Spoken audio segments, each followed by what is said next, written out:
Pourtant, c'est une expression qu'on retrouve dans les épîtres, notamment dans Tite chapitre 1. L'apôtre Paul dit que nous devons être capables de refuter le contradicteur selon la saine doctrine. Alors, comme je pose souvent la question à tous ceux que je baptise ou tous ceux qui me suivent sur les réseaux et qui sont touchés par la parole, qu'est-ce qui fait en sorte que toi aujourd'hui tu puisses venir avec enthousiasme prendre ton baptême auprès du serviteur de Jésus-Christ que je suis? Parce que en fait j'avais certains doutes et j'ai trouvé plus de vérité dans ce que tu disais et il y a des choses que je trouvais qu'on menait pas dans les évangélistes, qu'ils n'amenaient pas toute la vérité et l'enseignement était différent et c'est là où j'ai retrouvé vraiment de la joie en fait. Amen. Alors, dis-toi donc que cet état d'esprit n'est pas donné à tous. Parce qu'aujourd'hui, comme je le dis souvent, après le départ des apôtres, l'ennemi s'est infiltré. Alors, comme on parle du Saint-Esprit, il y a aussi l'esprit déchu. Le Saint-Esprit, c'est l'esprit de la vérité. Et la vérité, c'est la lumière. Et la lumière, c'est le Christ. C'est notre Seigneur Jésus-Christ. Alors, depuis le départ des apôtres, qui ont œuvré par le Saint-Esprit pour poser le fondement, les saintes lettres, les épîtres, qui font de nous des disciples. Parce qu'un disciple, c'est celui qui suit radicalement les saintes écritures. Ce n'est pas celui qui suit un système ou une mouvance, mais c'est celui-là qui reste fidèle à la recommandation apostolique, telle que Jésus l'a transmise. Le Seigneur Jésus-Christ dit dans Jean chapitre 17, au verset 19 à 20, « Je me sanctifie moi-même pour eux », notamment ces 12. « Je me sanctifie moi-même pour eux, afin qu'eux aussi soient sanctifiés par la vérité. Et ce n'est pas pour eux seulement que je prie, mais encore pour tous ceux qui croiront en moi par leur parole. » Cette déclaration, elle est forte. Ça veut dire que le Seigneur Jésus-Christ donne les pleins pouvoirs aux 12 qu'il s'est choisis. Et il nous dit que nous ne pourrons que croire en lui au travers des paroles des 12. Pas d'une autre personne. Alors, les 12 par le Saint-Esprit, puisque avant que le Saint-Esprit ne vienne sur eux, ils n'étaient pas envoyés. Jésus ne les avait pas envoyés, puisque ce n'est pas l'homme qui enseigne, c'est l'Esprit de Christ qui enseigne au travers les hommes qu'il a choisis. Alors, vu que le Saint-Esprit n'était pas encore venu, Jésus leur a recommandé de ne pas s'éloigner de Jérusalem, jusqu'à ce que le Père a promis vienne sur eux. Et alors, ils seront ses témoins à Jérusalem, dans toute la Judée, jusqu'aux extrémités de la terre. Ok. Pourquoi donc ils ne pouvaient donc pas aller enseigner avant l'arrivée du Saint-Esprit? Tout simplement pour qu'on sache que ce n'est pas l'homme qui enseigne. L'homme ne peut pas enseigner ces choses. Je parlais tout à l'heure avec ta maman, lorsqu'on parlait justement des écoles de théologie. Ça veut dire que l'homme n'arrive pas à accéder aux choses de Dieu, alors il essaye de trouver une congrégation pour l'étudier. Donc, on fait donc des facultés de théologie, Master 1, Master 2. Dans le Vatican, ils appellent ça petit séminaire, grand séminaire. Ça veut dire que des hommes vont apprendre Dieu. Pourtant, Dieu, on ne l'apprend pas. Dieu se révèle. Exactement. Daniel, le prophète Daniel, n'a pas appris Dieu. Lorsqu'on le roi de Nabuchodonosor décide de décimer tous les sages de Babylone, parce qu'ils sont incapables de lui faire se souvenir de son songe et de lui en donner l'explication, y compris Daniel. Alors Daniel demande une faveur au roi, afin qu'il aille prier. Donc pour avoir la révélation, ce sont les genoux au sol. C'est le divin. On invoque le divin pour qu'il nous donne la sagesse que l'homme ne peut pas avoir. Alors, les hommes, qu'est-ce qu'ils font? Au lieu de mettre leurs genoux au sol pour demander la sagesse divine, comme Salomon lui-même, qui a dit au Seigneur, donne-moi la sagesse et l'intelligence intelligence, afin que je sache me conduire à la tête de ce peuple. Alors, les hommes vont donc faire les cours. Pourtant, le Saint-Esprit, c'est celui qui a toute la plénitude de la sagesse. Voilà pourquoi Jésus dit, il vous conduira dans toute la vérité. Ce n'est pas l'homme qui conduit dans la vérité, c'est le Saint-Esprit. Ok. Maintenant, ce Saint-Esprit est donc promis aux hommes. Il vous est avantageux que je m'en aille, car si je ne m'en vais pas, le consolateur ne viendra pas vers vous. Mais si je m'en vais, je vous l'enverrai. Et quand il sera venu, il convaincra le monde en ce qui concerne le péché, la justice et le jugement. Donc 3 choses. Le Saint-Esprit a 3 missions. T'enseigner sur le péché, t'enseigner sur la justice et t'enseigner sur le jugement. Maintenant, Jésus définit les 3 choses. Il dit, le péché parce qu'il ne croit pas en moi. Donc ne pas croire en Jésus-Christ, c'est ça le péché qui mène à la mort. La justice parce que je vais au Père et que vous ne me verrez plus. Donc la justice, c'est la résurrection. Le jugement parce que le prince de ce monde est jugé. C'est-à-dire Satan. Alors, Jésus nous dit, j'ai encore beaucoup de choses à vous dire, mais vous ne pouvez pas les supporter maintenant. Mais quand le consolateur sera venu, l'esprit de vérité, il vous conduira dans toute la vérité. Alors, ce Saint-Esprit donc n'étant pas encore venu, parce que Jésus n'est pas encore parti, il recommande donc aux 12 qu'il a choisis, ne vous éloignez pas de Jérusalem. Je vais lire cette écriture.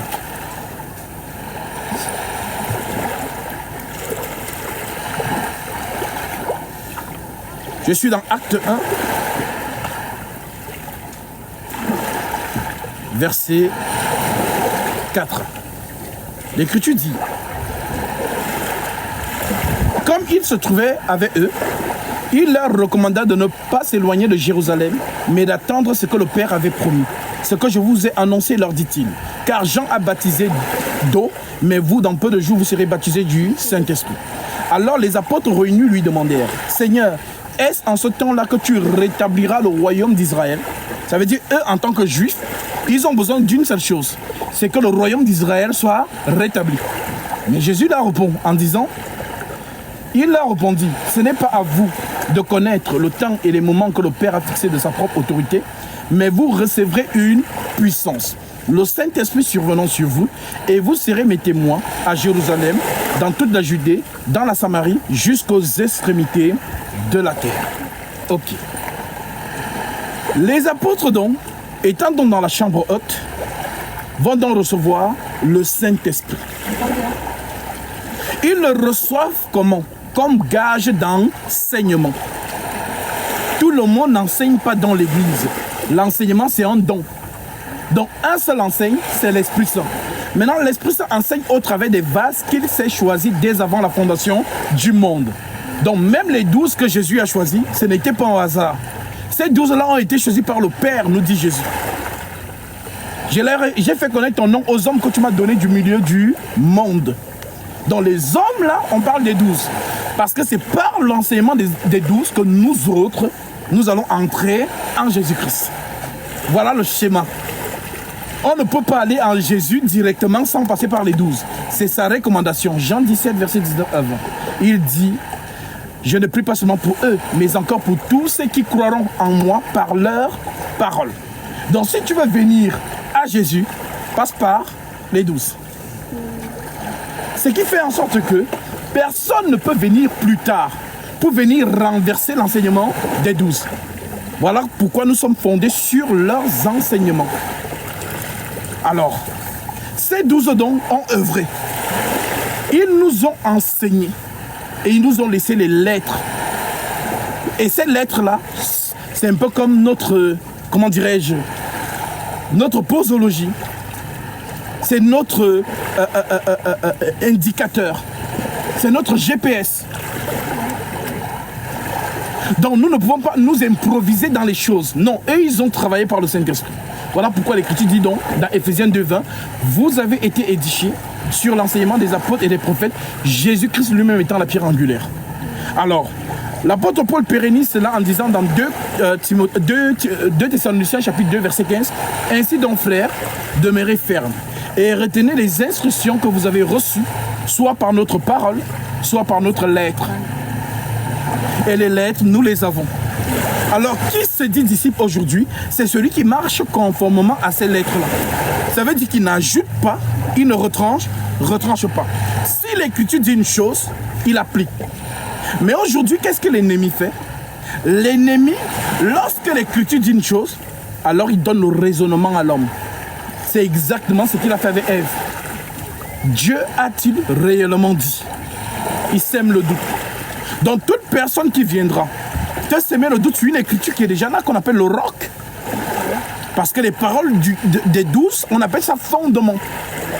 Vous avez été édifiés sur le fondement des apôtres et des prophètes, Jésus-Christ étant lui-même la pierre angulaire. Donc si je vous dis que je suis ministre de Jésus-Christ, je ne peux pas remettre en question ce que les apôtres ont posé.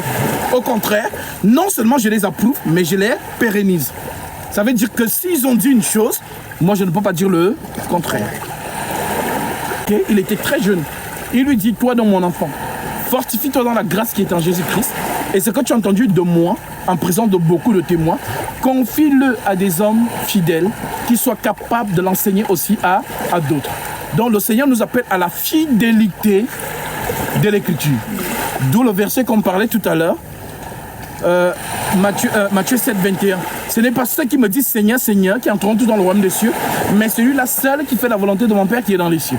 Et la volonté du Père qui est dans les cieux, c'est quoi? Mettre l'Écriture en pratique. Voilà. C'est ça la volonté du Père. Selon Jean chapitre 17, versets 5 à 6. Je leur ai donné ta parole et ils ont gardé ta parole. Donc quiconque garde la parole du Christ demeure dans sa volonté. Alors, vu que ces personnes que nous voyons aujourd'hui, tout le monde a le nom de Jésus à la bouche. Mais qu'est-ce qui nous prouve que c'est le vrai Jésus ou le faux Jésus? Puisque Paul nous parle de deux Jésus. 2 Corinthiens chapitre 11, l'apôtre Paul dit, oh, si vous pouviez supporter de ma part un peu de folie, mais vous me supportez. Car je suis jaloux de vous d'une jalousie de Dieu, parce que je vous ai fiancé à un seul époux pour vous présenter à Christ comme une vierge pure. Toutefois, de même que le serpent séduisit Ève par sa ruse, je crains que vos pensées ne se corrompent et ne se détournent de la simplicité à l'égard de Christ. Car si quelqu'un vient vous prêcher un autre Jésus que celui que nous vous avons prêché, ou si vous recevez un autre esprit que celui que vous avez reçu, ou un autre évangile que celui que vous avez embrassé, vous le supportez fort bien. Donc, l'ennemi sera toujours là pour apporter la ruse. J'aime souvent prendre cet exemple avec un vrai sac Chanel et un faux sac Chanel. Oui. Lorsque tu le regardes de visu, tu ne peux pas identifier où est le vrai, où est le faux. Oui. Parce qu'elles ont la même apparence. Mais, pour justement avoir le vrai sac, il faut avoir la référence. Oui. Oui, voilà. Donc aujourd'hui, le vrai Christ reste sur l'écriture. C'est ce qu'on appelle le roc. Voilà pourquoi dans ce verset de Matthieu 7, lorsqu'on le continue, lorsqu'ils ont dit, Seigneur, Seigneur, n'avons-nous pas chassé les démons en ton nom? N'avons-nous pas prophétisé en ton nom? N'avons-nous pas fait des miracles à ton nom? Jésus répond, je ne vous ai jamais connu. Retirez-vous de moi, vous qui commettez l'iniquité. C'est pourquoi quiconque entend ces paroles que je dis et les met en pratique sera semblable à un homme prudent qui a bâti sa maison sur le roc. Donc il y a le roc et il y a le sable. Quiconque bâtit sa maison sur le sable, lorsqu'il y aura du vent ou un petit séisme, ça s'écroule. Mais celui qui bâtit sa maison sur le roc fait traverser les âges. Je connais une île ici en France qu'on appelle l'île Dieu. Et à l'île Dieu, il y a un château fort qui a été bâti sur un rocher. Ça fait 6 siècles que ce château est toujours là. Pourquoi? Parce que son fondement, c'est le rocher. Donc l'expression « bâtir sa maison sur le roc », c'est une expression antique. C'est là, vous voulez simplement dire que quiconque pose sa maison sur le rocher, ben, sa maison va traverser les âges. Et Jésus s'identifie à ce rocher, la pierre angulaire, le roc. Alors, le roc donc qui est Jésus, Jésus c'est la parole faite chair. Dans l'écriture, ma manière de rester fidèle à ce qui est écrit me garantit que je suis vraiment dans la continuité des apôtres. Alors, si dans ce chemin, tu te fais donc tromper par des hommes qui se font aussi appeler ministres de Jésus, mais qui tronquent la parole, tu n'es plus avec eux, les apôtres. Voilà donc pourquoi aujourd'hui vous voyez le désordre qui s'installe sur la terre. Les apôtres ne connaissent pas protestants, adventistes, témoins de Jéhovah, mormons, gallicans. Ils n'ont pas laissé ça. Ce n'est pas écrit dans les Écritures. On ne voit ça nulle part, ni Vatican, ni quoi que ce soit. Et ils ont laissé l'Église. Et l'Église de Christ n'avait pas de nom. On ne l'identifiait pas. On ne lui surnommait pas.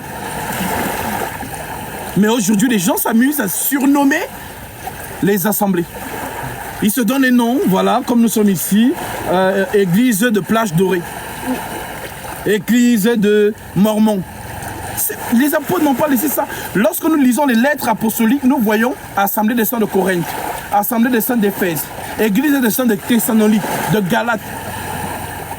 L'église ne porte pas de nom. L'église que les apôtres ont, dans laquelle ils ont œuvré. L'église de Jésus-Christ. Donc, une fois que j'ai planté ce décor, quel est donc le Jésus que les apôtres ont prêché? Le Jésus que les apôtres ont prêché, c'est le mystère de la piété. 1 Timothée 3,16 qui déclare: le mystère de la piété est grand. Dieu a été manifesté en chair, justifié par l'Esprit, vu des anges, prêché aux gentils, cru dans le monde, élevé dans la gloire. Donc, le Tout-Puissant, c'est lui qui a pénétré la création. Voilà pourquoi on appelle ça mystère de la piété. Parce qu'il y a deux mystères. Il y a le mystère de la piété et il y a le mystère de l'iniquité. Donc, l'iniquité, c'est le mensonge. C'est Satan. Voilà pourquoi on parle du fils de la perdition. Et voilà aussi pourquoi on parle du fils de Dieu. Alors, lorsqu'on comprend ces deux expressions spirituellement, puisque la parole de Dieu n'est pas charnelle, Dieu dit: mes pensées ne sont pas vos pensées et mes voix ne sont pas vos voix. Alors, la parole de Dieu s'explique spirituellement, comme le dit l'apôtre Paul. Nous employons un langage spirituel pour les choses spirituelles. Mais l'homme animal, dont l'homme intelligent, l'homme animal ne comprend pas les choses de l'esprit, car elles sont une folie pour lui. Il ne peut les comprendre parce que c'est spirituellement qu'on en juge. L'homme spirituel, au contraire, juge de tout et n'est lui-même jugé par personne. Car qui a connu la pensée du Seigneur pour l'instruire? Or, nous avons la pensée de Christ. Alors, la pensée de Christ veut que les deux mystères, qu'ils soient de la piété, qu'ils soient de l'iniquité, ce sont ces deux divinités. La divinité seule, c'est pas l'iniquité. Justement. Parce que dans le jardin d'Éden, on voit combien de personnes? Il y avait Adam et Ève. Adam et Ève, d'accord. Maintenant, qui a parlé à Adam? C'est le serpent. Adam. C'est Dieu. Genèse. C'est que Dieu dit à l'homme, puisqu'il y a l'homme et la femme. Parce que tout se passe au début là-bas. Avant même qu'on aille lire les évangiles là-bas, c'est d'abord ici que ça se passe. Alors, on va donc voir ce qui se passe là-bas. Dans Genèse chapitre.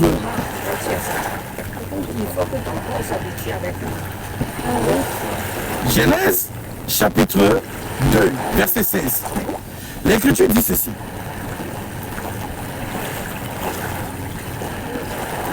Il dit: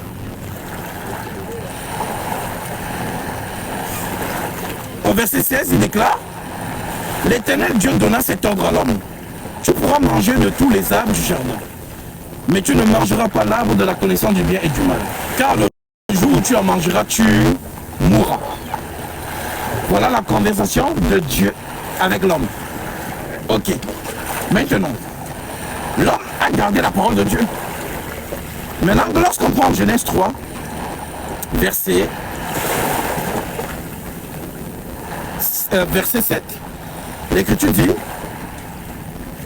et je prends le verset 6, la femme vit que l'arbre était, je prends le verset 3, mais quand au fruit de l'arbre qui est au milieu du jardin, Dieu a dit: vous ne mangerez point, car le jour où et vous ne toucherez point, de peur que vous ne mouriez. Alors le serpent dit à la femme: vous ne mourrez point. Donc Dieu dit: vous, le jour où tu mangeras, tu mourras. Le serpent dit à la femme: le jour où si vous ne mourrez point. Donc nous voyons déjà une rivalité dès le début. Donc la divinité absolue, Dieu parle à l'homme. Celui qui se réclame d'être Dieu, parce que c'est lui Exactement. Donc Satan qui veut usurper l'identité de Dieu. Donc, Dieu parle à l'homme, Satan parle à la femme. Ok. Je pense que la femme, elle est plus faible. Exactement. Maintenant, ce Dieu-là donc, c'est la vérité. Qui dit à l'homme, le jour où tu en mangeras, tu mourras. Le serpent, c'est le menteur. Qui dit à la femme, vous ne mourrez point. Ok. C'est ce qu'on appelle donc iniquité. L'iniquité, c'est contredire ce que Dieu a dit. Ok. Maintenant, la parole de Dieu est une semence. La parole du serpent aussi est une semence. C'est ça. Voilà pourquoi, selon la nature, le Seigneur dit que ma parole ne sort pas de ma bouche et ne revient pas à moi sans avoir accompli mes desseins. Alors, vu que la parole de Dieu est sortie, l'homme, par sa femme donc, transgresse, puisque la femme de l'homme, c'est l'homme. L'homme a été façonné par le limon de la terre. La femme n'a pas été façonnée par le limon de la terre. Ce n'est pas une créature que Dieu a créée directement avec la gile. Mais Dieu la prélève de l'homme. Donc, l'origine de la femme, c'est la côte de l'homme. Alors, voilà donc maintenant que cette femme se fait séduire par le serpent. Si cette femme avait été faite par le limon de la terre, Adam allait dire, tu as transgressé la loi de Dieu, tu mourras seul. Dieu me donnera une autre femme. Mais comme c'est une femme, c'est une partie de lui, il ne peut pas abandonner cette partie. Voilà donc pourquoi il suit cette partie dans son erreur. C'est ça qui explique Jésus. Parce qu'il avait la faiblesse en lui. Justement, la parole dit, homme aime ta femme comme Christ a aimé l'église et s'est donné lui-même pour elle. Donc c'est nous qui avons péché. Jésus n'a pas péché. Mais Jésus, tellement il nous a aimés, il est venu porter nos péchés. C'est ce qui explique donc Adam et Ève. Puisque l'Écriture dit, lorsque Dieu vient condamner l'homme, il dit, puisque tu as écouté la voix de ta femme, la terre sera maudite à cause de toi. Alors, lorsque nous comprenons donc ça, cette dernière va donc tomber en scène. Genèse 4. On nous dit Adam connut Ève et Ève enfanta un fils et il l'appela Caïn. Ok. Elle enfanta encore un fils et l'appela Abel. Donc, en fait, ce que vous devez comprendre, c'est que Abel et Caïn représentent les deux divinités qui ont parlé dans le jardin d'Éden. Dieu qui a parlé à l'homme et Satan qui a parlé à la femme. Donc, biologiquement, le père de Caïn et d'Abel, c'est qui? C'est Adam, selon l'Écriture. Maintenant, spirituellement, ces deux enfants ont une direction. La direction d'Abel, c'est la justice. Voilà pourquoi on dit là Abel le juste. La direction de Caïn, c'est le meurtre. Voilà pourquoi on dit Caïn le meurtrier. Parce qu'il a créé Caïn. Exactement. Justement. Voilà donc pourquoi. Exact. Voilà donc pourquoi c'est la prophétie qui marche. C'est-à-dire, la vérité est devenue un homme, Abel. Le mensonge est devenu un homme, Caïn. Donc, au fur et à mesure que nous montons dans la progression de la vie, nous voyons encore deux hommes. Jésus et le serpent, c'est qui? Judas Iscariote. Donc, si on voit Abel, on voit Caïn. Si on voit Jésus, on voit Judas Iscariote. Voilà pourquoi Jésus dit de Judas Iscariote, n'est-ce pas moi qui vous ai choisi, vous les 12, et l'un parmi vous est un démon.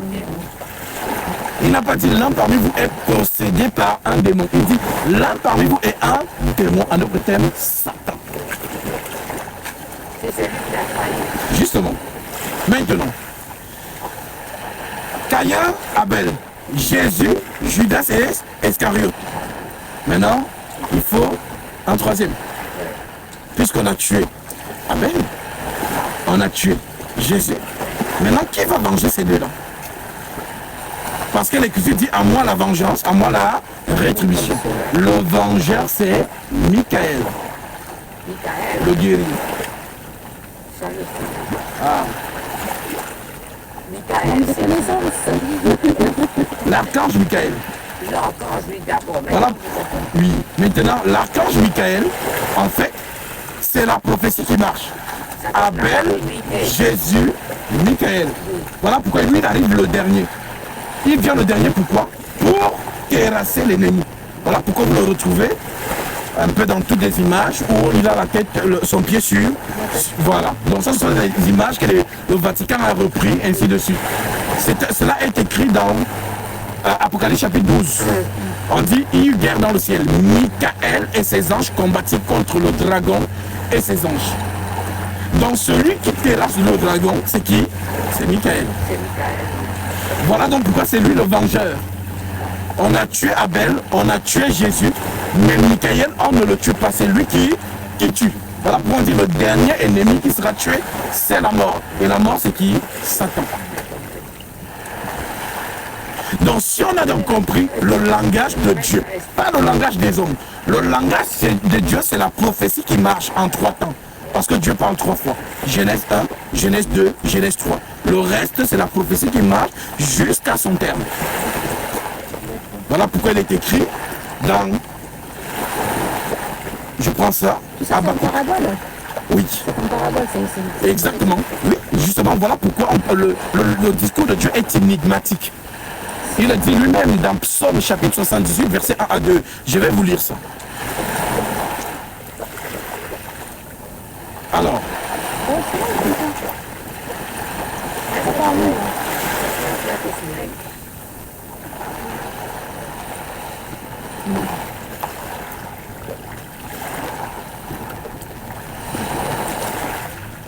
Je prends ici le livre des psaumes 78, verset 1 à 2. L'Écriture dit: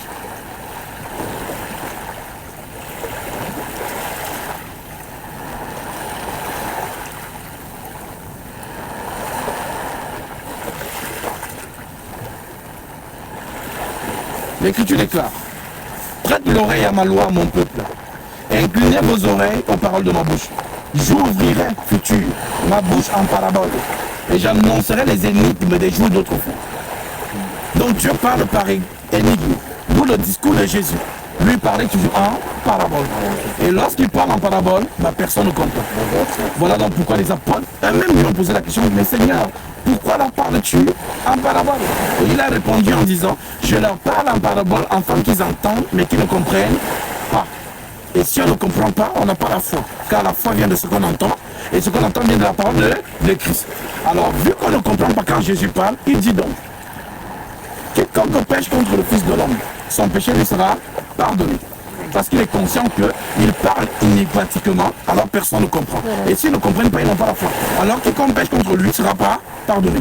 Mais celui qui péchera contre le Saint-Esprit, son péché ne lui sera pas pardonné, puisque le Saint-Esprit, lui, ne parle pas énigmatiquement, mais lui, il révèle, il décode les énigmes de Jésus. Voilà, c'est pour ça que les apôtres, ils ont été conduits par le Saint-Esprit. Maman, oui, je te rappelle quand tu disais que le livre de la vie a été écrit par la main de l'homme, mais ils ont été conduits par le Saint-Esprit. C'est poussé par le Saint-Esprit que les hommes ont parlé de la part de Dieu. Donc la prédication des apôtres est une prédication décodée. Donc c'est le Saint-Esprit qui parle clairement. Alors lorsque le Saint-Esprit parle, à ce moment on a la foi. Parce que là, la foi est communiquée. La foi vient de ce qu'on entend, et ce qu'on entend vient de la parole de Christ, le Saint-Esprit. Alors, si on a donc compris ça, je prends dans le livre d'Habakkuk 2.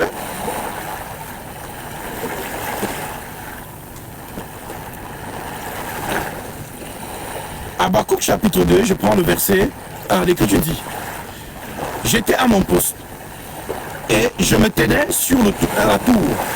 Je veillais pour voir ce que l'Éternel me dirait et ce que je répliquerais après mes plaintes. L'Éternel m'adressa la parole et il dit: écris la prophétie, grave-la sur des tables, afin qu'on la lise couramment. Car c'est une prophétie dont le temps est déjà fixé. Et elle marche vers son terme. Et elle ne mentira pas. Si elle tarde, attends-la, car elle s'accomplira. elle s'accomplira certainement. Donc la prophétie qui va s'accomplir, c'est la prononciation de ce que Dieu a déclaré dans le jardin d'Éden à la femme et au serpent. Il dit au serpent, je mettrai inimitié entre toi et la femme, entre ta postérité et sa postérité. Celle-ci t'écrasera la tête, mais toi tu lui blesseras le talon. Donc, là, quand on parle de postérité, on parle ici d'une descendance. Lorsqu'on parle de la descendance, on parle ici d'un enfant. Lorsqu'on parle de l'enfant, selon la prophétie, on parle d'un fils. Donc, le fils qui écrase donc, la postérité de la femme. Parce que la femme dont on parle, ce n'est pas une femme avec des cheveux. C'est une parole énigmatique.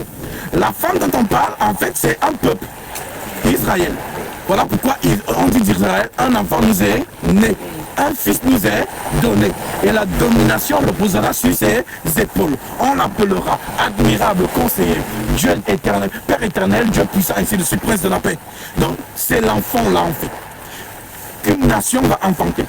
Voilà pourquoi on montre cette image dans l'Apocalypse d'une femme environnée du soleil. Le soleil, selon la prophétie, c'est Israël. On dit la lune est sur ses pieds. La lune, selon la prophétie, c'est toujours Israël. Et on dit qu'elle est couronnée de 12 étoiles. Les 12 étoiles, c'est toujours les 12 tribus d'Israël. Maintenant, on la montre enceinte. Vous parlez des apôtres. C'est ça. On la montre dans cette femme enceinte. Alors, être enceinte, ça veut dire que le Messie va venir de ces 12 tribus. Voilà donc pourquoi le Messie d'Israël n'est rien d'autre que le Dieu d'Israël. Alors, lorsqu'on comprend donc les choses ici, je vous ai mis la prophétie, comment elle marche dans le temps. Maintenant, il faut maintenant que j'explique comment Dieu vient sur la terre pour sauver maintenant les hommes par le péché. Parce qu'avant de sauver, parce que la prophétie a 2 temps. Voilà pourquoi on parle d'abord de l'animal et ensuite on parle de l'homme. Donc, dans le jardin d'Éden, il y a eu donc le péché. Et Dieu n'aime pas le péché. C'est vrai, il les a repoussés. Justement. Lorsqu'il pêche, Dieu se sépare d'eux. On dit ce qui nous sépare avec Dieu, c'est le péché. Dieu chasse donc l'homme avec sa femme. En le chassant, l'Écriture dit qu'il a mis des chérubins avec une épée flamboyante pour garder l'arbre, le chemin qui mène vers l'arbre de vie. Alors, l'homme avant qu'il ne pêche était dans le lieu très saint. En fait, le jardin représente le lieu très saint. Et Dieu lui-même était dans le lieu très saint avec l'homme. Maintenant, à cause du péché, ce dernier est chassé. Alors, lorsqu'il est chassé, Dieu par amour va nous montrer un indice de ce qui va se passer plus tard. On dit que l'homme s'est couvert des feuilles de figuier. Des feuilles de figuier. Parce que lorsqu'on parle de la nudité, Adam, où es-tu? Je me suis caché parce que je suis nu. Alors, on n'oublie pas que Dieu parle énigmatiquement. Donc être nu, c'est quoi? Selon les hommes, c'est ne pas avoir des habits. Mais être nu pour Dieu, c'est quoi? C'est le péché. Voilà pourquoi Jésus dit dans Apocalypse chapitre 3, verset 18, achète de moi de l'or éprouvé par le feu, afin que tu deviennes riche, et des vêtements blancs, afin que tu sois vêtu. Et un collier pour poindre tes yeux afin que tu vois.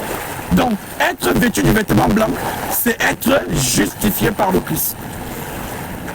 Être nu, c'est être dans le péché. Donc, Dieu donc vient donc enlever les feuilles de figuier qui représentent quoi? La justice de l'homme. L'homme qui essaie de nettoyer son péché par ses propres moyens. Vous allez voir que dans les tribus du monde, oh non, il faut aller te laver au village, il faut faire un bain spirituel pour enlever la poisse ou bien les mauvaises énergies. Donc c'est l'homme qui essaie de se nettoyer par ses propres moyens. Pourtant, le vrai nettoyage, c'est celui que Christ donne, c'est-à-dire l'eau du baptême, qui coupe toutes les chaînes. La chaîne la plus puissante qui retient l'homme dans le péché, c'est la chaîne adamique. Puisque l'Écriture nous dit, Dieu a condamné le péché dans la chair. Donc, pour que tu puisses entrer dans le royaume des cieux, il faut donc que Dieu coupe cette chaîne. Et la seule manière de couper cette chaîne, c'est par les eaux du baptême. Voilà donc pourquoi nous venons nous faire baptiser pour le pardon de nos péchés. C'est un peu comme, voilà, en disant que l'image avec l'arche de Noé. Dieu veut détruire le monde. Maintenant, l'arche de Noé, c'est le seul moyen pour être sauvé. Donc, si tu vois l'arche, tu vas courir pour aller monter. Mais maintenant, aujourd'hui, les gens, si je vais entendre certaines personnes te dire non, j'attends d'abord parce que ma vie n'est pas encore vraiment parfaite. Voilà, donc, je prends mon temps, vraiment. Ça veut dire que la personne, en fait, c'est le manque de connaissance. Quand on a la connaissance, on comprend les choses. Donc, en fait, l'arche de Noé représente Jésus-Christ. C'est-à-dire, n'attends pas d'être parfait. Pour dire que je ne pêche plus maintenant, je m'en vais me baptiser pour marcher avec le Christ. Non, c'est le contraire. Cours parce que tu es pécheur et tu le seras toujours. La seule personne qui te justifie, c'est Jésus-Christ. Voilà pourquoi il dit, venez à moi, vous tous qui êtes fatigués et chargés, et je vous donnerai du repos. Et le repos selon Dieu, ce n'est pas aller dormir. Le repos, c'est donner la vie éternelle. Voilà pourquoi après la création, on dit Dieu a créé pendant 6 jours. Le 7e jour, il s'est reposé. Donc les gens pensent que Dieu allait dormir. Et pourtant, le repos de Dieu, c'est lorsque Dieu donne la vie à sa création. Parce que l'homme façonné par le monde de la terre ne vit pas si Dieu ne souffle pas. Donc il crée. Maintenant, c'est un peu comme, voilà, on a fini de planter. Ben, il faut un mouvement. Il faut qu'on arrose donc. Il faut que la plante puisse s'élever. Donc, le souffle de Dieu, c'est la vie. Donc, quand on dit Dieu se repose, c'est Dieu qui donne la vie. Voilà pourquoi le 7e jour n'a pas de nuit et de matin. Lorsqu'on crée, les autres jours, on dit il y a un soir, il y a un matin, ça fait le premier jour. Il y a un soir, il y a un matin, ça fait le 2e, le 3e, le 4e. Mais quand on arrive au 7e, il n'y a pas de soir et matin. Ça veut dire que le 7e, c'est l'éternité, c'est la vie éternelle. Oui, c'est l'infini. Voilà donc pourquoi le 7e jour, qui est le jour du Shabbat, selon pour les Juifs, aujourd'hui, le 7e jour n'est plus un jour journalier. Quand tu regardes, non, on fait le sabbat, non, les gens, ils n'ont rien compris. Le 7e jour est devenu un homme. Et cet homme-là, c'est l'homme qui dit donc, le Fils de l'homme est au-dessus du sabbat. Et c'est ce qu'il a dit aux Juifs. Parce que les Juifs l'ont trouvé avec les apôtres en train d'arracher des épis de maïs en train de manger. Et les pharisiens lui disent, mais attends, les apôtres font ce qui n'est pas permis de faire pendant le sabbat. Ils sont en train de contredire le 4e commandement. Alors Jésus leur dit, n'avez-vous pas lu cet fils David lorsqu'il eut faim? Comment il entra dans le temple et mangea les pains qui ne lui étaient pas permis de manger. Alors, afin que vous sachiez que le Fils de l'homme est le maître du sabbat. Donc chez les Juifs, c'est une abomination. Parce qu'on sait que le sabbat, c'est Dieu. Selon Exode chapitre 20, verset 8. Donc, exactement. Donc, voir un homme qui dit qu'il est le maître du sabbat, ça leur trouble. Parce que quelqu'un dit qu'il est le maître du sabbat, ça veut dire que c'est lui, Dieu en fait. Il a essayé de justifier aussi Jésus dans ce temps-là, en faisant des miracles le jour du sabbat. Justement, parce qu'il a montré que la loi vous interdit de faire quoi que ce soit pendant le sabbat. Mais moi je fais parce que je suis maître du sabbat. Voilà. Alors ça leur a pas plu et ils ont été revendre Jésus. Jésus, ça leur a pas plu que le peuple se détournait justement je crois que c'est le roi à l'époque. Ouais. Et donc après, ils l'ont amené aux Romains parce qu'ils ne pouvaient pas tuer. Donc ils l'ont amené aux Romains. Exact. Tout ça, ce sont des lois juives. Alors, Jésus donc, lorsqu'on a donc compris le péché et ce mouvement concernant l'arche, on a compris que l'arche représente Jésus. Parce que l'Écriture dit qu'il n'y a plus de condamnation pour ceux qui sont en Jésus-Christ. Alors, pour que nous soyons donc en Christ, il faut donc que il y ait effusion de sang. Puisque pour pardonner les péchés, il y a une condition. Maman, écoute, il faut qu'on comprenne ce passage-là est très important là. Parce que nous entrons dans l'étape du pardon du péché. Et c'est cela où c'est important. Ah, c'est vrai que si on avait des chaises... On n'a pas pensé à ça, tranquille. Oui.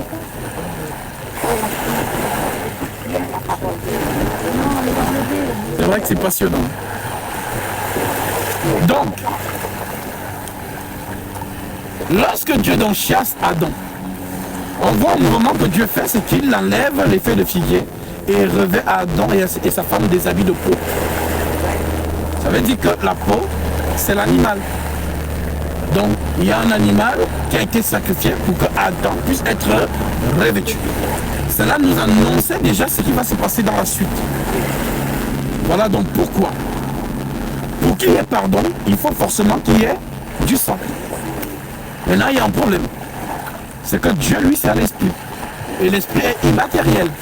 L'esprit n'a pas de chair. Alors,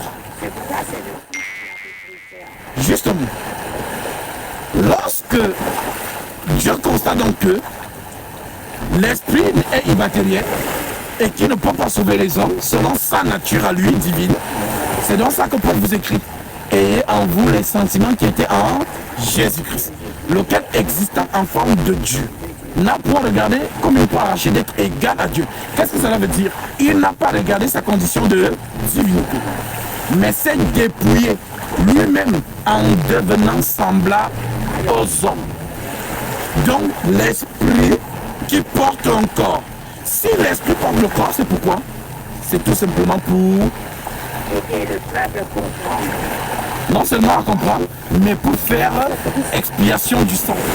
Parce que c'est de la chair humaine que sort le sang. Donc l'esprit qui devient corps, c'est pour le sang. Alors je vous lis ça. Hébreux chapitre 9, verset 22. Comme ça vous comprenez comment vous avez été sauvés, comment nous avons été sauvés et par quel processus. Dans Hébreux chapitre 9, verset 22, l'Écriture dit: et presque tout d'après la loi est purifié avec du sang. Et sans effusion de sang, il n'y a point de pardon. Il était donc nécessaire, puisque les images des choses qui sont dans les cieux devaient être purifiées de cette manière, que les choses célestes elles-mêmes le fussent par des sacrifices plus excellents que cela. Car Christ n'est pas entré dans un sanctuaire fait de main d'homme, en imitation du véritable, mais il est entré dans le ciel même, afin de comparaître maintenant pour nous devant la force de Dieu. Donc, le sacrifice de Jésus-Christ, ce sang qui coule, nous donne le pardon des péchés. Maintenant, pour accéder donc à ce pardon, l'apôtre Paul nous dit donc, vous êtes sauvés par la grâce, mais par le moyen de la croix. Et cela ne vient pas de vous, c'est un don de Dieu. Donc, la grâce, c'est quoi? Donc, la grâce, c'est la grosse pierre qui se trouve là-bas. Disons que c'est une île. C'est ça la grâce. Maintenant, pour aller à cette grâce, il faut passer par un bateau. Et pourquoi je prends cette métaphore? Pour vous montrer que la croix, c'est Jésus. C'est ça qu'on appelle la grâce. Je suis à la croix. Maintenant, pour entrer dans la grâce de Jésus, il faut que tu passes par un moyen qu'on appelle la foi. Maintenant, on dit que la foi ne vient pas de nous, c'est un don de Dieu. Voilà pourquoi personne ne peut venir à Jésus si le Père ne l'attire. Et nul ne peut aller au Père sans passer par moi. Donc c'est vraiment un choix qui ne revient qu'à l'Éternel. Voilà donc pourquoi lorsque nous annonçons l'Évangile, les âmes qui sont touchées, ça veut dire que si tu as été touché, ce n'est pas toi qui as fait. C'est le Seigneur qui dispose cela dans ton esprit afin que tu puisses croire. Parce que nous pouvons prêcher partout dans le monde, il y a des gens qui ne vont pas nous écouter. Mais on peut prêcher parmi 1 million de personnes, mais il n'y a que 3 personnes qui écoutent. Ça veut dire que ce sont les 3 personnes-là que Dieu ouvre l'esprit. Voilà donc pourquoi il est écrit dans Actes chapitre 16, verset 16, concernant la sœur Lydie, une femme très riche, marchand de pourpre de la ville de Thyatire, qui justement entend Paul prêcher. On dit, le Seigneur lui ouvrit le cœur pour qu'elle soit attentive à ce que disait Paul. Et ce jour-là, elle a pris son baptême. Donc, voilà donc pourquoi le Seigneur Jésus-Christ pénétrant la création, par amour, pour venir sauver les hommes en versant son sang. Alors quiconque est touché donc par cette vérité, vient donc au lieu du baptême pour prendre le pardon de ses péchés. Voilà donc pourquoi Jésus dit aux 12 qu'il a choisis: ceux à qui vous pardonnerez les péchés, ils leur seront pardonnés. Ceux à qui vous les retiendrez, ils leur seront retenus. Mais est-ce que nous avons vu dans les Écritures où Pierre se baladait et disait aux gens, toi, tes péchés te sont pardonnés, toi, tes péchés... Non. Mais comment il pardonnait les péchés? Par la prédication. Lorsqu'il prêche, si tu crois, il pardonne tes péchés par les eaux du baptême. Voilà pourquoi ce jour-là, lorsque le Saint-Esprit descend sur terre, la première chose que le Saint-Esprit va faire, c'est de révéler le nom du Père. Puisque Jésus, avant de monter, Jésus a dit, allez et faites de toutes les nations des disciples, baptisant au nom du Père, du Fils et du Saint-Esprit. Maintenant, le même Jésus nous dit, le consolateur viendra nous conduire dans toute la vérité.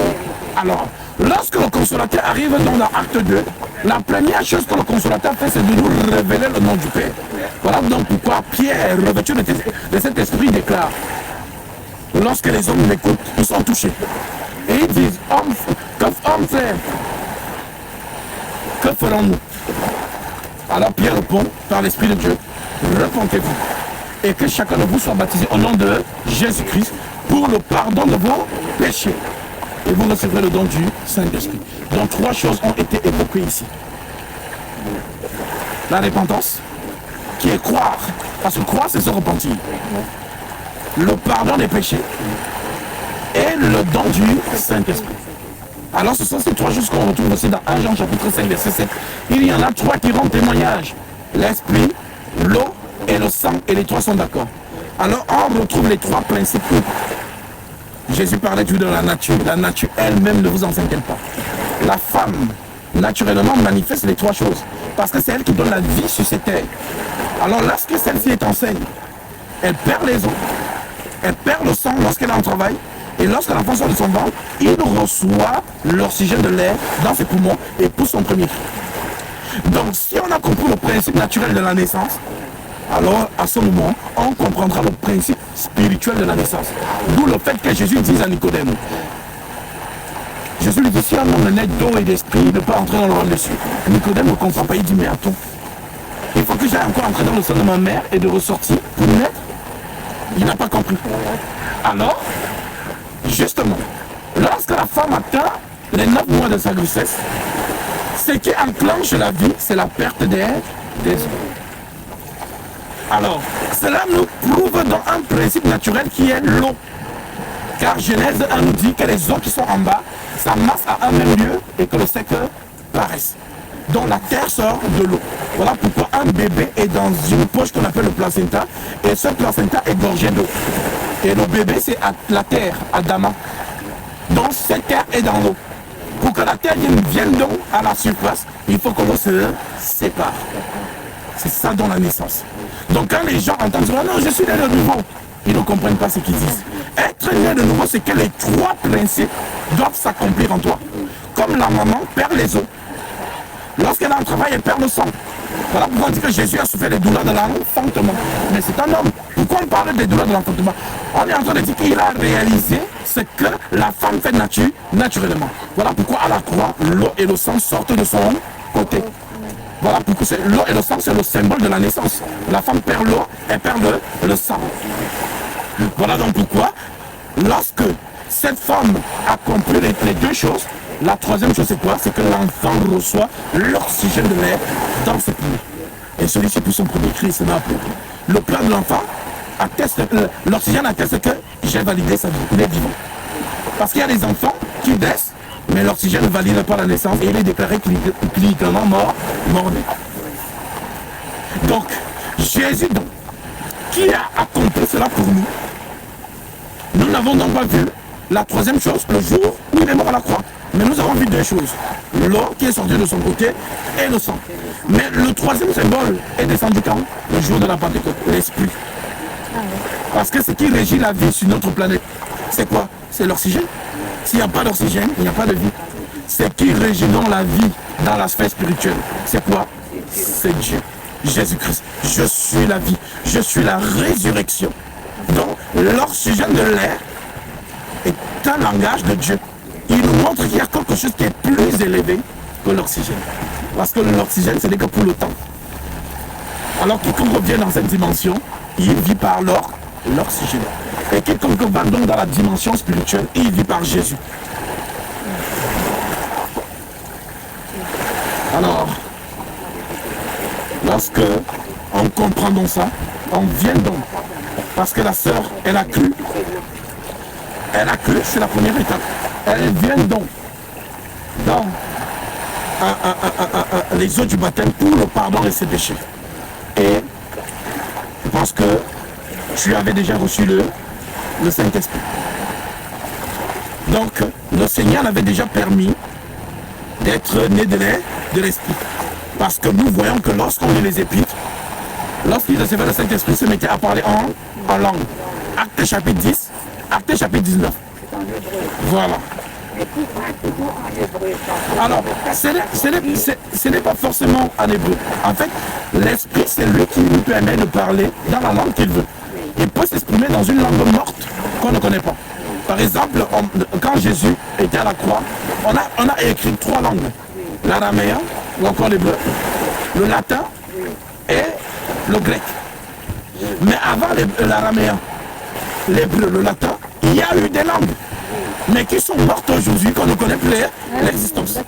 Donc, une sœur ou un frère, l'esprit peut lui permettre de s'exprimer dans ces langues-là. Il y a aussi ce qu'on appelle la langue des anges. Ça veut dire que le Saint-Esprit peut aussi permettre à une sœur de dire cela. Donc, lorsqu'on dit parler en langue, ce n'est pas l'homme.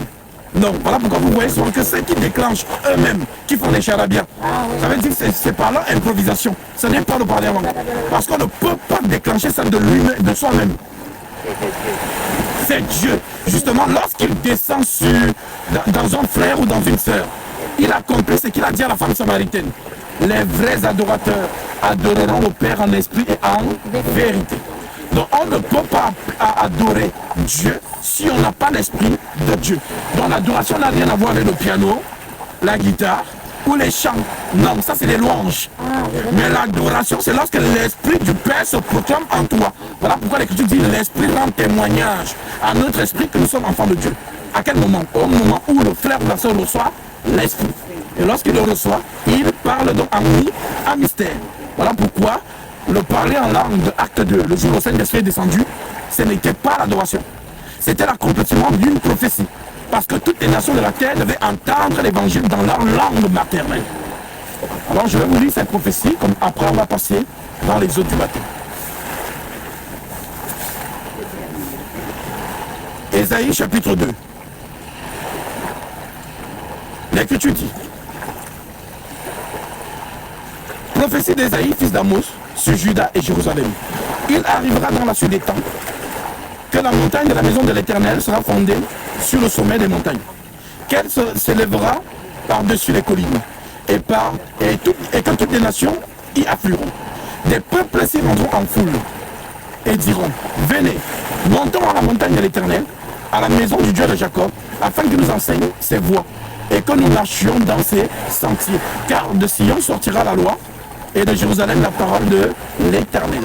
Voilà donc pourquoi sur le jour où le Saint-Esprit descend, l'Écriture précise dans Acte 2, il y avait toutes les nations qui sont sous le ciel. Ça veut dire que Dieu s'est arrangé à sorte qu'il y ait au moins un représentant d'une nation. Voilà donc pourquoi lorsque le Saint-Esprit descend, pour accomplir cette écriture d'Ésaïe 2, le Saint-Esprit permet donc aux apôtres de parler dans les langues, parce qu'on cite ces langues-là, je vais lire ça. Acte 2, on dit: le jour de la Pentecôte, ils étaient tous ensemble dans le même lieu. Tout à coup, ils vont du ciel en bruit comme celui d'un vent impétueux. Il remplit la maison où ils étaient assis. Des lampes semblables à des lampes de feu leur apparurent séparées les unes des autres et se posèrent sur chacun d'eux. Et ils furent tous remplis du Saint-Esprit et se mirent à parler en d'autres langues selon que l'Esprit leur donnait de s'exprimer.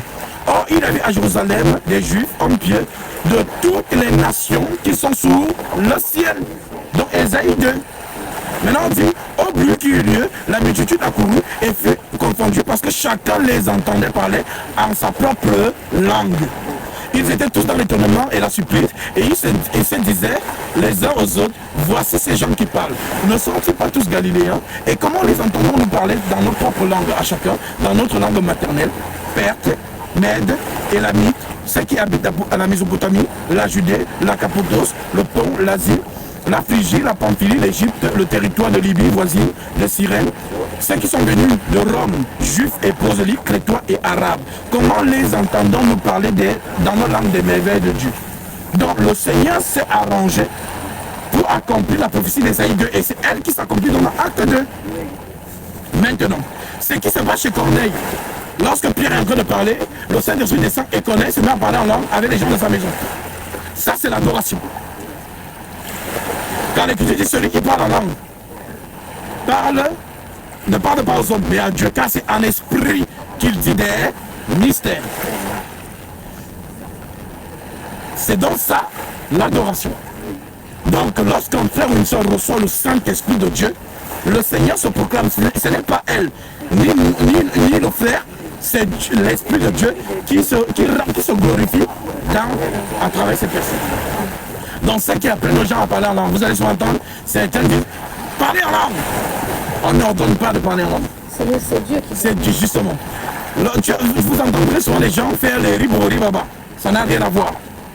Puisque lorsqu'on parle en langue dans la réunion des saints, il faut automatiquement une interprétation pour que l'Église en reçoive les édifications. Voilà. Donc, vous entendez souvent les gens, ils parlent en langue, mais il n'y a pas d'interprétation. Donc, c'est le désordre. Dieu n'est pas un Dieu de désordre, mais de paix.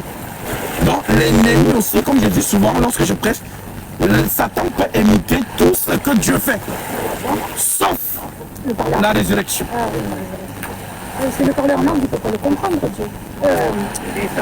Satan. Justement, voilà pourquoi, vu que quand Dieu fait quelque chose, Satan imite. Pour mieux tromper les gens, on a parlé du vrai sac Chanel et du faux sac Chanel. Donc, si l'Esprit Saint donne aux hommes de s'exprimer en langue, Satan crée aussi ça part. Voilà pourquoi Paul parle dans 2 Corinthiens chapitre 11. Si quelqu'un vient vous prêcher un autre Jésus que celui que vous avons prêché, aussi vous recevez un autre esprit que celui que vous avez reçu, ou un autre évangile que celui que vous avez embrassé, vous le supportez fort bien. Donc il y a le Jésus des apôtres, il y a le vrai Saint-Esprit des apôtres, il y a l'évangile des apôtres. Sauf que Satan aussi, lui aussi il a son évangile. Il a aussi son esprit, et il a aussi justement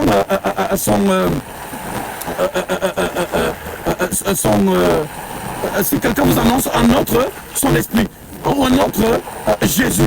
Donc le faux Jésus, c'est le Jésus dont tu entends parler, mais il n'est pas fidèle aux Écritures. Oui, voilà, c'est comme ça qu'on voit qu'il a pas... Exactement. Voilà pourquoi on recommande à tous les chrétiens de rester fidèles à ce qui est écrit. Jésus dit éprouver les esprits pour savoir s'ils sont de Dieu. Mais les gens pensent que quand Jésus dit éprouver les esprits pour savoir s'ils sont de Dieu, c'est qu'un esprit va se présenter et tu vas lui poser la question, est-ce que c'est toi Jésus? Non, ça n'a rien à voir. Pour comprendre ce que Jésus dit, il dit, mes paroles sont esprit et vie. Donc, si mes paroles sont esprit et vie, ce que tu lis là, ce sont mes paroles, elles sont esprit. Donc, lorsqu'un homme viendra te parler, vérifie ce qu'il te dit sur les Écritures. Si ce qu'il dit et ce qui est écrit, c'est la même chose, ça veut dire que c'est le même esprit. Mais si ce qu'il te dit n'est pas la même chose de ce qui est écrit, ça veut dire que ce n'est pas le même esprit. C'est là où tu reconnais la ruse de Satan. Voilà. Donc, que le Seigneur vraiment soit glorifié. Et ma soeur, concernant justement le péché, c'est ici que le Seigneur, qui t'a déjà donné son Esprit Saint, te donne maintenant la naissance d'eau. Et les 3 processus s'accomplissent donc dans ta vie. Tu es né une fois que tu vas recevoir ton baptême pour le pardon de tes péchés. Alors, la bonne nouvelle que je t'annonce est celle-ci. En Jésus-Christ, on ne pêche pas. Voilà pourquoi les apôtres parlent de 2 péchés. Le péché qui mène à la mort et le péché qui ne mène pas à la mort. 1 Jean chapitre 5 verset 16. Si quelqu'un voit son frère commettre un péché qui ne mène pas à la mort, qu'il prie et Dieu donnera la vie à ce frère. Il la donnera à tous ceux qui commettent un péché qui ne mène pas à la mort. Il y a un péché qui mène à la mort. Ce n'est pas pour ce péché que je dis de prier. Dans le péché qui mène à la mort, Jésus lui-même l'explique. Jean chapitre 8 verset 24. Vous mourrez dans vos péchés si vous ne croyez pas ce que je suis. Ne pas croire que Jésus est le seul vrai Dieu tout-puissant manifesté en chair, c'est ça mourir dans le péché. Car l'Écriture dit la vie éternelle, c'est qu'ils te connaissent, toi le seul vrai Dieu, celui que tu as envoyé Jésus-Christ. Donc, celui qui commet maintenant la faiblesse, parce qu'il y a ce qu'on appelle la faiblesse de la chair. La colère est une faiblesse. L'impudicité est une faiblesse. Voilà donc pourquoi, vu que tu habites encore dans ce corps de chair, tant que tu habites dedans, tu seras sujet à la faiblesse. Et je termine par cette écriture, pour qu'on parle du péché, Romains chapitre 8, qui illustre très bien cela. Romains 8, verset 1, l'écriture dit, il n'y a maintenant aucune condamnation pour ceux qui sont en Jésus-Christ. Ce n'est pas un slogan, c'est une réalité. Les faux hommes de Dieu qui sont en train de dire non, si tu pêches et que tu ne te répands pas. En Christ, on ne pêche pas. Ceux qui sont dans l'arche sont protégés, le déluge ne les touche pas. Jésus-Christ est l'arche de Noé dans laquelle nous sommes. Alors en Christ, on ne peut que manifester que des faiblesses. Et c'est lui qui nous fait atteindre la statue parfaite. Voilà pourquoi Jésus a dit, l'apôtre Paul dit, je crois que celui qui a commencé cette bonne œuvre en vous la rendra parfaite pour le jour du Seigneur. Le diable ne peut pas attaquer.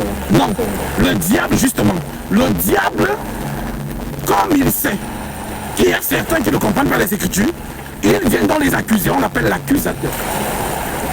Et le rôle de l'accusateur, ben, c'est qu'on te condamne. Donc Satan va toujours veiller à ce que dès que tu tombes dans le péché, il t'accuse. Sauf que l'Écriture dit, heureux l'homme à qui le Seigneur ne se souvient que des péchés. L'homme que Dieu a pardonné, qui a pris son baptême. Voilà donc pourquoi le procureur dans notre société, c'est celui qui demande la sentence pour ceux qui ont transgressé la loi. Lorsque le policier t'arrête, parce que tu as transgressé la loi, il écrit au procureur. Le procureur prend et se présente devant le juge pour demander la condamnation pour toi. C'est ce que Satan fait. Satan, c'est le procureur du ciel. Donc lorsqu'il te voit dans un péché, il ouvre et il te donne l'article. Il est écrit dans 1 Jean chapitre 3. Ce sont les fils du diable qui pêchent. Les fils de Dieu ne pêchent pas. Regarde ce que tu as fait, tu as péché. Donc il accuse ta conscience. Alors, si tu n'es pas bien enseigné par l'enseignement que je suis en train de donner, tu vas donner raison à Satan. Pourtant,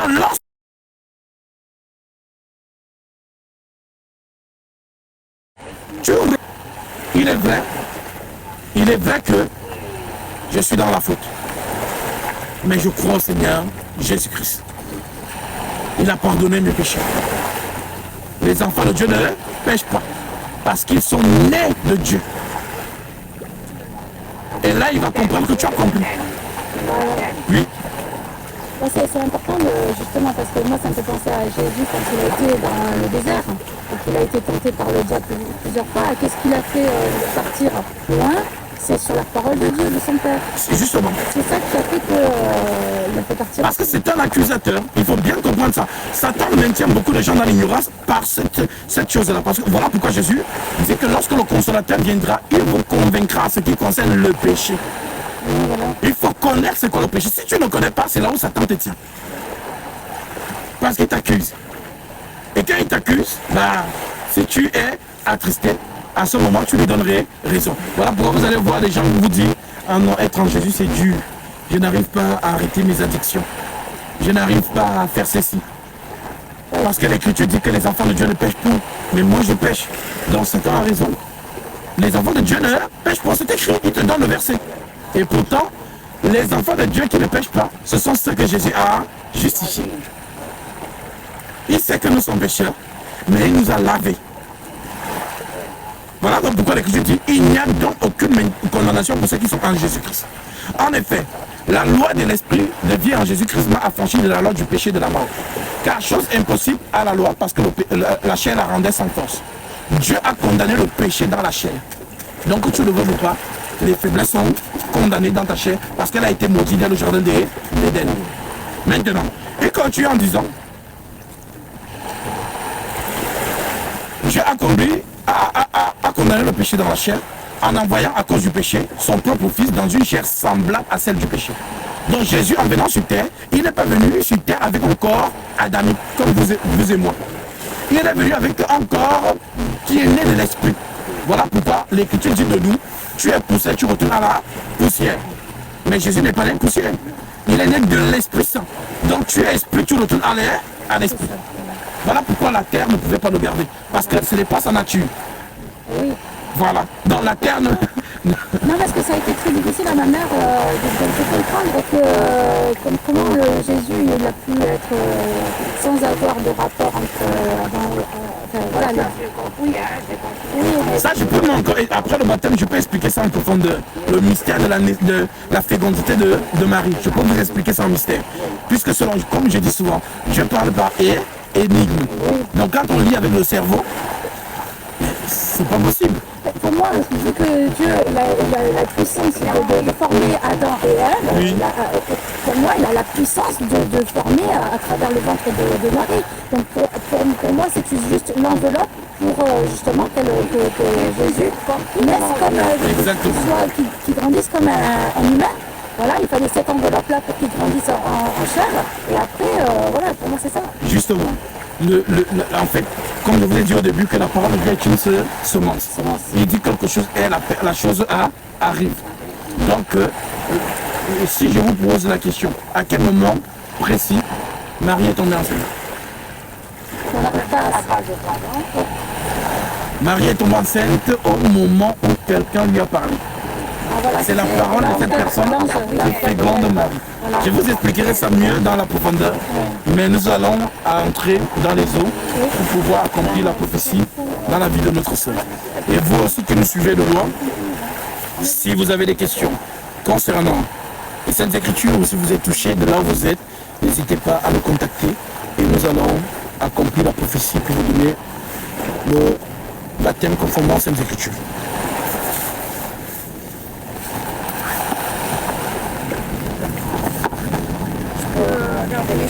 Comme tu veux. Comme tu veux. Comme tu veux.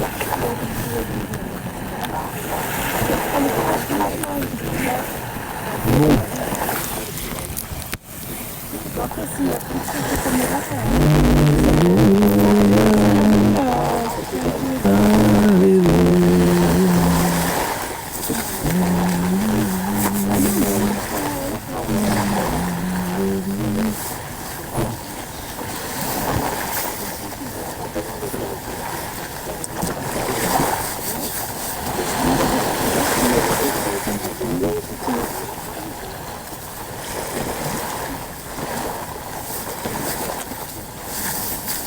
Ça va aller. Je vais d'abord entrer dans l'eau, prendre l'autorité, ensuite je vais t'appeler.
Est-ce qu'on apparaît bien?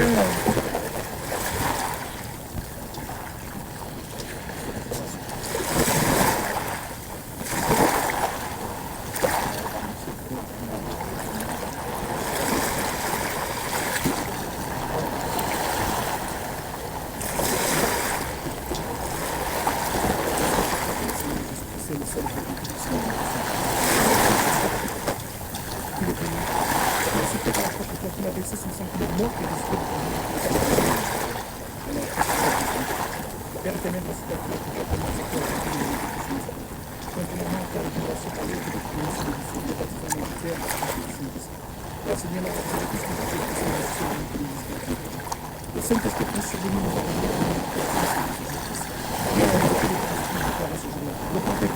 et que chacun de vous soit baptisé au nom de Jésus-Christ, pour le pardon de vos péchés et de recevoir le Dieu de Saint-Esprit. Nous, et en autorité du Dieu Tout-Puissant, je te prie, dans le nom de Jésus-Christ.